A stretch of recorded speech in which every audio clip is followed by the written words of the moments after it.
Hello and welcome to today's episode of Daily Debrief brought to you by People's Dispatch. I'm Swastika, your host for today, and let's go over to Palestine where an Al Jazeera journalist, Shireen Abu Akleh, was shot dead during an Israeli raid in the occupied West Bank on Wednesday. She was wearing a press vest when she was killed. Another Al Jazeera journalist, Ali Samoudi, was also wounded after being shot in the back. Now let's join with Abdul, who can give us a few more details on this incident. Abdul, it's a shocking and brutal incident of the killing of this journalist. If you could tell us what really happened in the city of Jenin.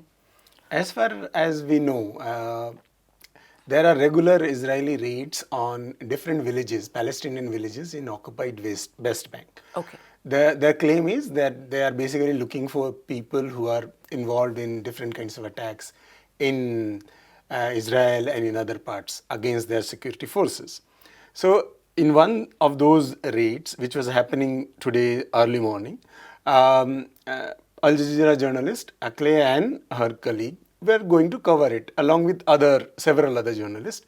And as per the eyewitness reports which are reported in different media houses, they were shot at by this Israeli sniper without any warning.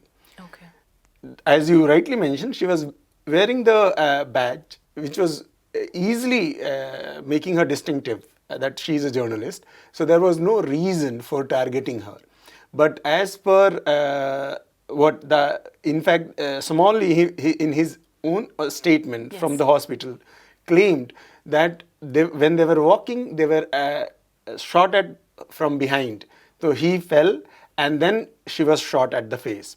So this happened in a very tragic manner, and basically it shows that Israeli forces do not care about Palestinians, about the international media journalists and so on and so forth. And they want to basically create an atmosphere in which the reporting from the ground against these raids, because these raids are really brutal. In these raids, a couple of dozens of people have been killed by the Israeli forces in last 15-20 days, a month. So they basically want to hide this particular development, and they see journalists as enemies, as any Palestinian. So that is the event. Israeli Prime Minister is claiming that she was shot in a crossfire, and she was not shot by the Israeli snipers. She was shot by the Palestinians, which basically have been refuted by all the eyewitnesses from the ground, whoever was there. Yeah. In fact, Abdul, this is not the first time a journalist has been killed while reporting on the field from this particular region. Now, what has been the response of the Israeli government to this, and also the response from the international community? Well, Israeli Foreign Minister Yair Lapid has promised, in fact offered, a joint investigation with Palestinians about the incidents. But before that investigation begins, Israeli Prime Minister claims that she was not killed by our snipers, and she was killed by the Palestinians. So you can easily understand what will be the ultimate outcome of any kind of investigation. Absolutely. Correct. They want to wash their hands off from this particular incident, and they have done it before. This is nothing new. If you see similar incidents in the past, around a dozen of journalists have been killed since 1990s, and in most of those cases, none of the Israeli security forces have been implicated. None of them have been punished. And on this particular occasion also, it is very obvious, given the counterclaims made by Israeli officials, it is very obvious that this will continue. Okay. Basically the Israeli response is similar to their responses when their security forces kill the Palestinians. That they are not killed, they are terrorists, and so on and so forth. So you will basically, this is also the same kind of response. There is impunity. Exactly.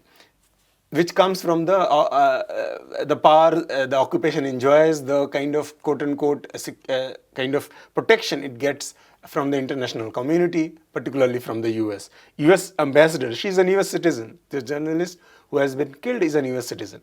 The US ambassador in Israel is also talking about investigation and not condemning the killing. That shows that what would be the repercussion of this incident also. Well, thank you for those details, Abdul. Our next story is about COVID-19. WHO head Tedros Ghebreyesus expressed uncertainty about China's zero COVID policy amid various levels of lockdown in cities such as Shanghai and Beijing.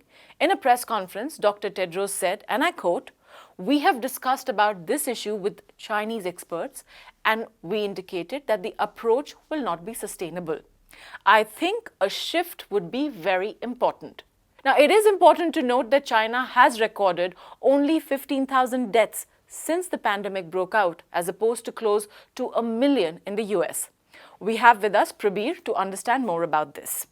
So, Prabir, what is the logic of zero COVID policy, and is China the only country that is following it? Let me answer the last question first. Okay. Is China the only country following it? Yes, at the moment, yes. But it doesn't mean that it was the only country trying for a zero COVID policy. It was in fact tried by a number of countries, particularly the island nations like New Zealand, for instance. Australia tried and gave it up very early. So a lot of the countries which did try for zero COVID policy have given it up at different points of time, some for Delta, and now with Omicron.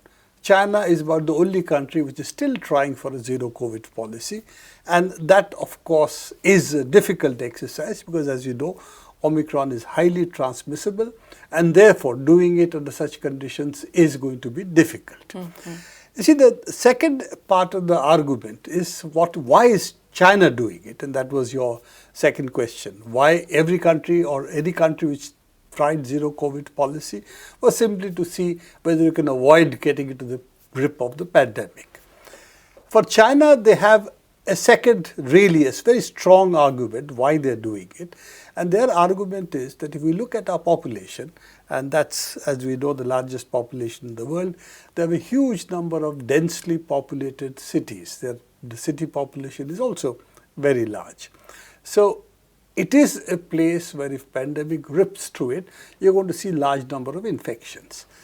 What they have done is, I said, if we look at the kind of intensive care facilities that we have, the number of ICU, for instance, beds we have in China, that is much less in ratio than, for instance, the United States has or Germany has, or some of the more advanced, as we call the economies have.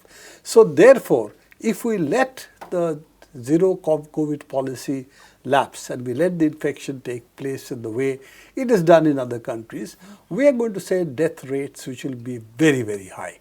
So they could conceivably be, given the population, 5 times the death rate of United States would be the ratio in population terms.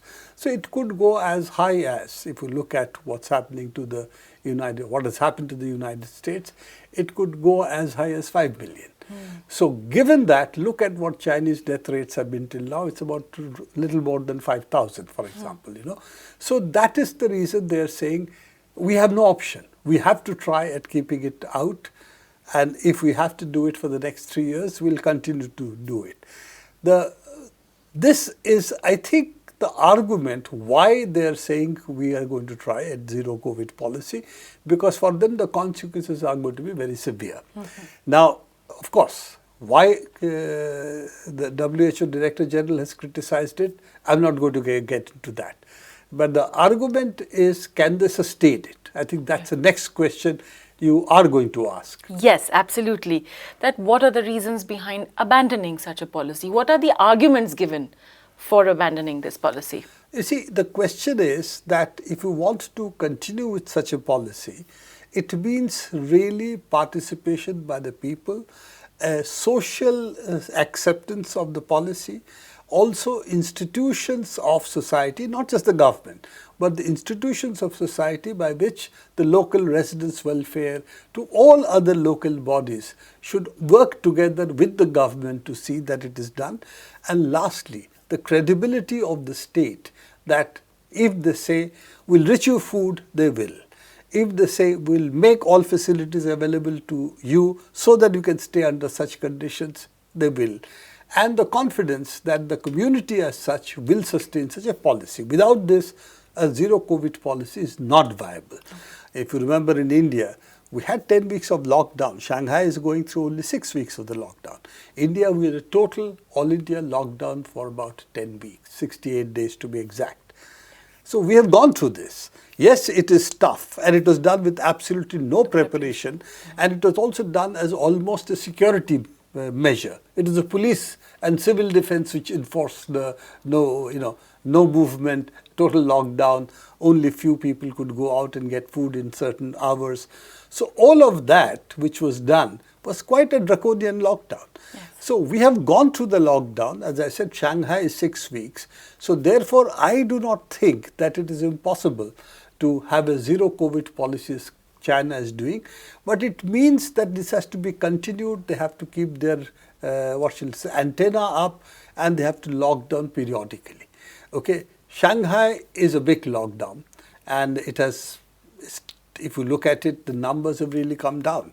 We are looking at something like 300 and odd figures, which is what we are seeing at the moment. It has dipped down quite significantly. You can have a look at the graph that I saw just now before coming up. So if you look at all of that, yes, they seem to be in a position to follow up with the zero COVID policy as of now, unless we see a major breakdown somewhere. The problem, of course, is that people are going to be unhappy. There will be gaps in the kind of measures you take to reach food and other civil supplies that people need. Yes, those will take place, but the seem as a city of the size of Shanghai to be able to do it for 6 weeks, I think is a huge thing. Can they succeed in it? Can they battle the Omicron? Their argument is, if we don't, if we let it get away, as may happen, then it means that the entire China will at some time or the other see huge infection breakouts. And this is really a question of public health and not a question of simply of Omicron, its transmissibility and so on. So I think this is a question of public health policies. And the economic downturn, it will happen if they let it drip through the country, as opposed to the lockdown. So I think a lockdown versus pandemic, we have seen 3 waves in India. Yes. Okay, we may see a wave in the future again. A lot of countries have seen waves. So I think we have to balance both. If they can control it as they are doing now, it seems they're succeeding. If they succeed, I think we'll have to say yes, that this was a good thing for them. If they fail, then Ghebreyesus will have been proven right. Okay, WHO would have been proven right. So I think that's very much in the womb of the future at the moment. Thank you for those details, Prabir. Now let's get into our third story. The Supreme Court of India has put on hold a controversial sedation law under which thousands of people are under arrest. The court has held that Section 124A of the Indian Penal Code will be paused while the government reviews it. Those who are in jail under the law will get bail if they apply for it. Now, the Supreme Court also rejected the government's argument that trials under this law should continue for those already arrested. The ruling is very significant for Indian democracy. The state is often accused of applying the sedation law arbitrarily. Some databases say more than 11,000 people are charged under this section. Its misuse is reportedly widespread across the country, especially over the last 10 years. Now let's go over to Pragya, who's actually reported on this story. Pragya, what is the context of this law? If you could put it in context for our viewers. Right, Swastika, you'll always hear it being said that this is a colonial era law. So the law actually came in during the time when the British were ruling over India. It was 1860 when the Indian Penal Code was, enacted, but the particular provision 124A, which relates to sedition, came in 1870. And a few years later, we have a colonial official saying that he's very upset that everywhere the Indian press is demanding freedom from the foreign government and saying that this foreign government is the reason for all India's ills. So therefore you can see that they saw the freedom of the press as a major threat, and they saw the expression of the demands for independence from British rule as a major problem, which is why the sedition law continued. Even later, as the freedom movement picked pace, we had a Bal Gangadhar Tilak, a very significant leader of the movement.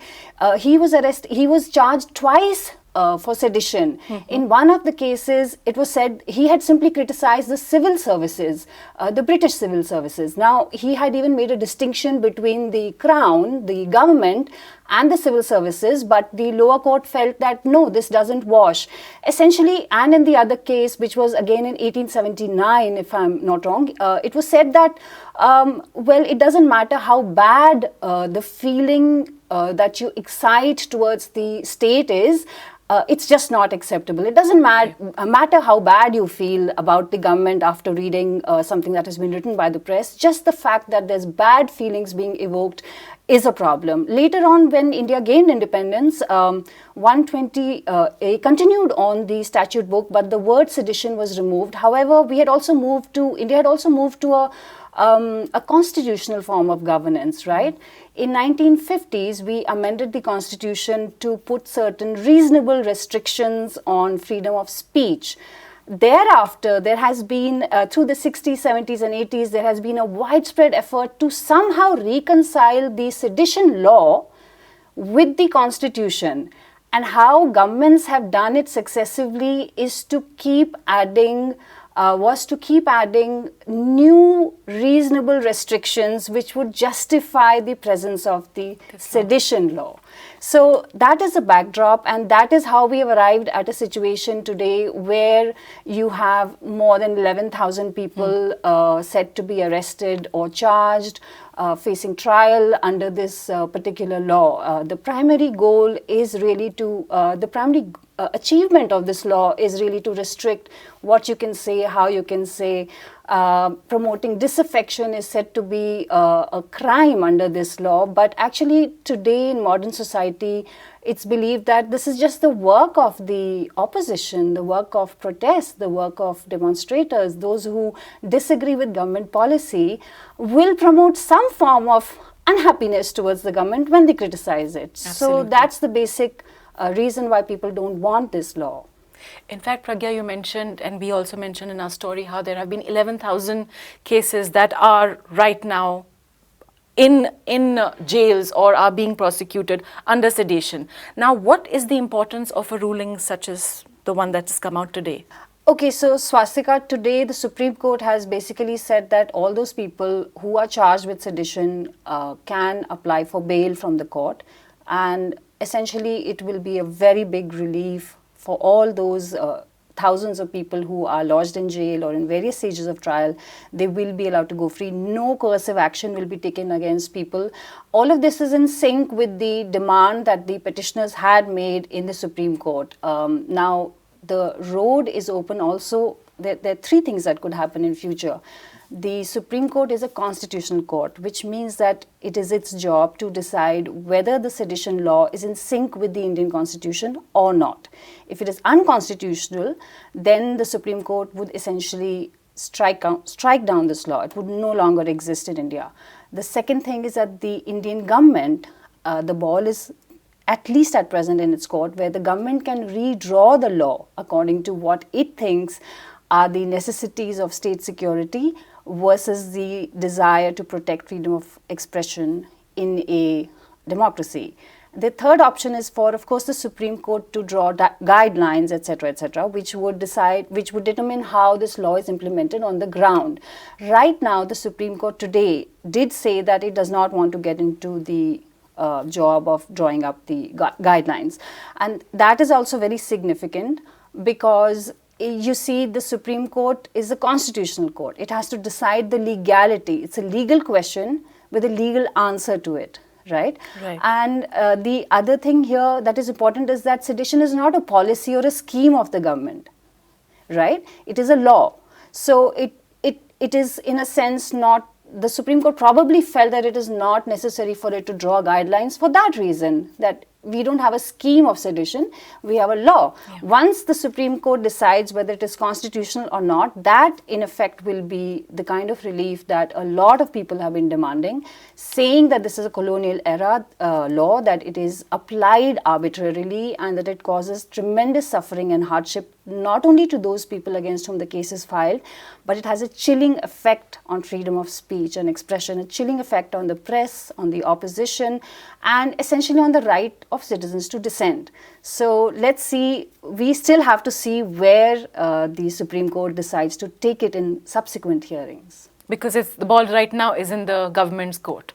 Yes, in a sense, yes. Well, thank you for those details, Pragya. We'll keep an eye on that development from India.